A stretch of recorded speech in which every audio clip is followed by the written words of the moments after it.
More than 300 members of the Arizona National Guard will head to the border as part of a deployment announced by Governor Doug Ducey this week. President Donald Trump authorized up to 4,000 Guard troops to deploy to border states. The Department of Defense will pay for the operation. As for why, Homeland Security Secretary Kirstjen Nielsen told reporters this week that illegal immigration is at a crisis point. She cited an increase in apprehensions at the border over the last year. Similar deployments happened under the Bush and Obama administrations, giving Ronald Colburn first-hand experience to analyze this deployment. Before retiring, Colburn served as a deputy chief of the Border Patrol as well as chief patrol agent in Yuma. He joins us from Phoenix. You were the chief of the Yuma sector back in '06 when President Bush made the Operation Jump Start announcement. Did that significantly impact arrests back then? Yes, it did. Although the National Guard support was not in a law enforcement role, it was in support of law enforcement, so they had no arrest powers or arrest authority.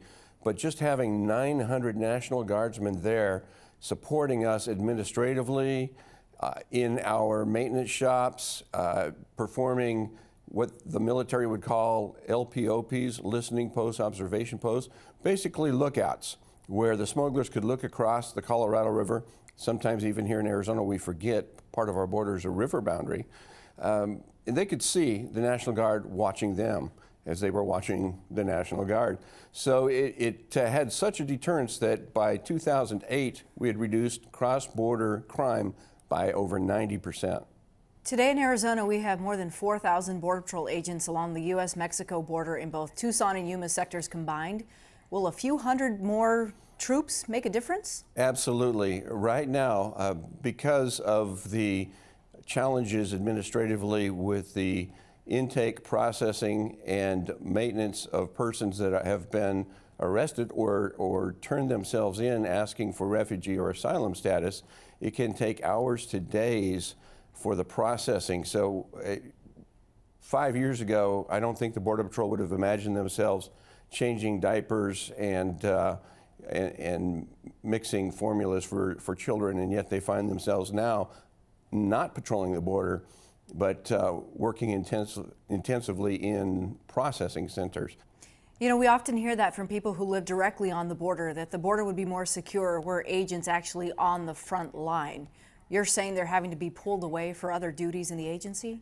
Yes, that is currently what is going on. Hundreds are doing mission support type work, meaning they're not patrolling the border and they're not in a security or arrest mode or defending America's borders. They're performing mission support work. As I understand it, per Congress, there should be something like 22,000 agents under the umbrella of Department of Homeland Security directly on the border. Can you tell me about staffing? Is it below that figure right now? Currently, it is about 18,500 in that approximate area. So yes, it is about 3,500 below the required staffing level by Congress. Not the fault of the Border Patrol. If they could hire them fast enough and train them to deploy them, they would. Funding is an issue, as well as recruitment challenges.